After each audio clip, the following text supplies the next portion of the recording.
This lesson is on drawing nets of rectangular prisms. So think of kind of a cardboard box.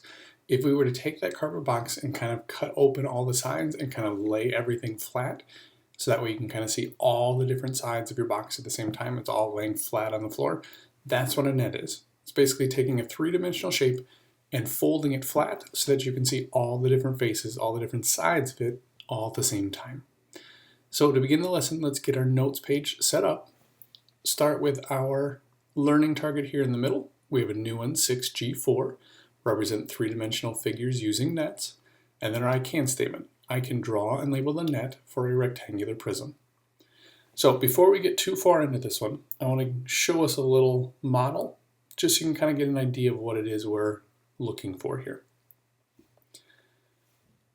So this is an app on my iPad that I'm displaying that kind of lets me see and kind of spin around a three-dimensional prism.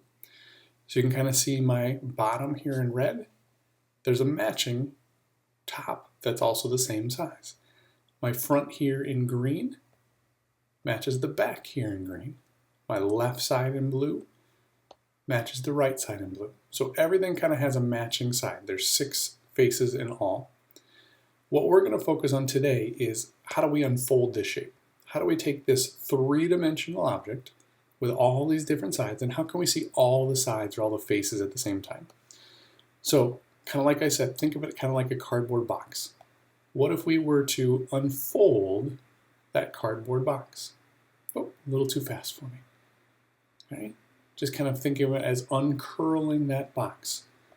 We want to be able to see all of those different sides all at the same time. So let's see if I can slow this one down for us. So there it starts. And then the sides just kind of unfold. They kind of unhinge, one tipping out from the other one, until now I can see all 6 of those faces. Again, I can still see my 2 red tops and bottoms, my 2 green sides, my front and back in blue. So I can still see all of those different faces, but they're folded flat. So it can be a challenging thing, but we want to picture, how do I take this three-dimensional shape and how do I unfold it so that I can see all the different sides? They're all attached in the correct order so that I can see everything all at the same time instead of it being trapped inside of my shape. So let's go back to our notes page here and let's work through an example or two.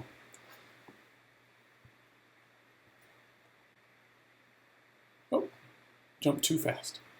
So to draw a net, you need to represent all the sides of your rectangular prism as if you cut it open and unfolded it. So here's our prism here. This is what we're looking at for a net. You notice the bottom and the top match each other. This left-hand side and this right-hand side match each other, the top and bottom. And then the one important piece that's going to become more important as we get into this a little farther is each face of your prism should include its dimensions, its measurements, and its name. So they started with by naming each of them, the front, the back, top, bottom, and the sides. I like to call them the left and right sides so we know where they came from. But we're also going to label them with their measurements. But you're just kind of mentally picturing how would I unfold this shape. So let's go ahead and try one of these. I promise it gets easier with practice, but it does take some work. Okay, it takes some practice. What I like to do is I like to start with the bottom. I like to kind of picture everything unfolding from the bottom. So the bottom is 3 inches by 4 inches. So we're going to use our grid here. I'm going to draw a rectangle that's 3 units across and 4 units high. I'm going to call this the bottom. And I'm going to label those measurements, 3 and 4. So I have a rectangle that's 3 by 4. Now I'm going to start to unfold each of those sides. So let's start with the front here. Okay. You'll notice it connects right here at that side that's 3 inches. So it's going to connect right here. But picture that side kind of tipping out away from you along that box. So it's got a base of 3. The height Well, that matches this height back here, 2. So that means it's going to tip out by 2 inches. So this is my front. It's 2 by 3. Now, the nice part about this is as you're drawing them, there's always a matching partner to go with it. So while we're drawing the front, we also have the back. Think of it as tipping out the back of our shape. So again, it's going to connect right along down here, along this edge, that's 3. But in this case, it's going to tip out the back of our shape. So it's going to go out by the height, which is 2. So this is my back. Again, it's 3 by 2. And again, we're using our grid to kind of make things as easy as possible, so everything kind of stays in the nice, simple shape and size. So if it's 3 units long, we're using 3 squares. Next, this right-hand side. So it's going to kind of tip out this way. Again, it connects right here with the 4. It shares that side. So it's going to share this 4 right here. Sorry for my poor drawing there. And its height is 2 inches as well. So that means it's going to tip out by 2 inches. This is my right-hand side. Again, it's 2 and 4. We know its dimensions, but it just kind of fell out to the right. The key is kind of focusing on what is it attached to? Where is it hinging from that other side? So then I have my left-hand side. So it's going to kind of tip out this way. Again, it connects right here, which is the same length as this one here. So it's the side that's 4 inches long, or 4 units long. And it's going to tip out to the side. This edge here is the same as this one and this one. Those are all a height of 2. So it's going to tip out by 2. So this is my left.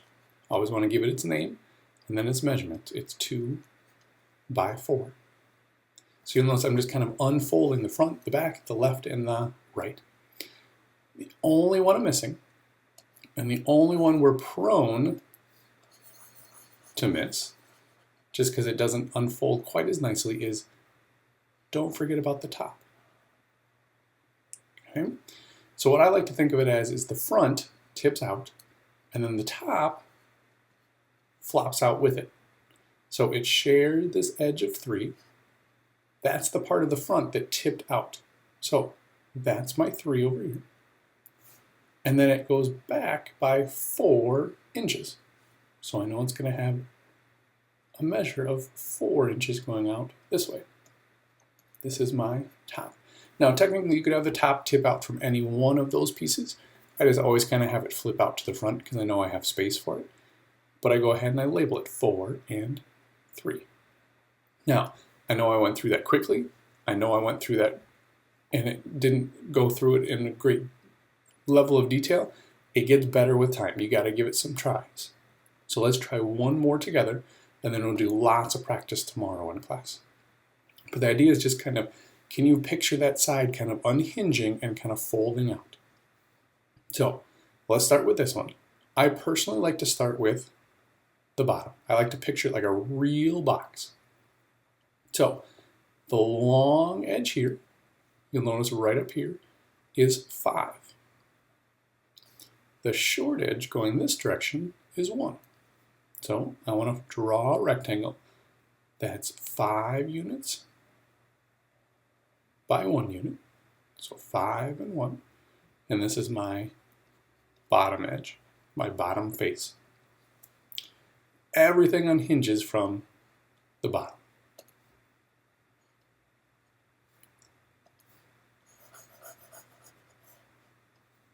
So you can kind of start in whatever direction you want. I'm going to start with the front. That's the side that I can kind of see tipping out towards me. It's going to kind of come out this way for us. So it hinges right here on that side. That's 5. So it's going to connect right here along this side. And then it has a height of 2. It goes 2 units up. So it's going to tip out by 2 units. So we label it with its measurements, and then we give it its name. This is the front. We can picture, remember, always kind of think of them as pairs. Now we can picture the back edge flopping out. So it's going to kind of tip out backwards. Again, it connects to my bottom, to the bottom face right down here along that 5. So it's going to be this edge right along here. And its other measurement is 2. So as it tips out the back, it's going to tip out 2 units. So this is the back. Again, it's 5 by 2. But notice how the 5s match up with each other. So now I've done the front and the back. Now for my sides. So this one I can see the right-hand side quite easily. Notice it's going to connect right here with the bottom edge. So that's the 1. And it tips out by 2 units. Tips out 2. So it's 2 by 1. Let me call this our right face. I'm a little short on space, so I'll just call it R. Then I have my left face. That's this one over here. Again, it connects to the bottom right along this edge here. So that's that common edge where it's going to unhinge, and then it goes up by 2. Well, that's going to kind of tip out this way, so that 2 is going to go along this direction. So I have 2 and 1, and this is my left edge.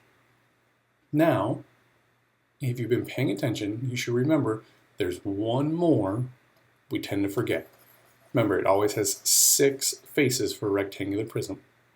Well, the part that we haven't touched is the top. So I like to think of it as attaching to the front face here. So the front tips out, and then the top flips all the way out with it. So kind of those 2 sides kind of accordion out as we go. Again, that common side is the 5 edge, so we connect along the 5. This short edge here is the same as this short edge here, which is 1. So it tips out by 1, and that is my top. It's 5 by 1. Now, we'll practice this a whole bunch more tomorrow. I promise it'll get easier with time, but right now just kind of slowly start to picture how do I unfold those sides, and more importantly, what measurements go with each one of those parts.